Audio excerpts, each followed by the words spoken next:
Hello దోస్తులు, ఇవాళ మనం తెలంగాణ స్పెషల్ నల్ల ఫ్రై చేయబోతున్నాం.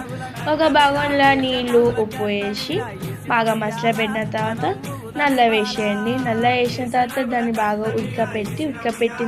ఉడికిందో లేదో చూసేసేయండి. చూసిన తర్వాత ఇక్కడ కనిపిస్తున్న ఇంగ్రీడియంట్స్ అన్ని కట్ చేసేసుకొని ఇప్పటిదాకా నల్ల ఉడకబెట్టిన దాంట్లో వాటర్ ఉంటాయి, అవన్నీ పిండేసేయండి. పిండేసిన తర్వాత మీకు కావాల్సిన సైజులో కట్ చేసేసుకోండి. నేనైతే ఇలా కట్ చేసేస్తున్నా.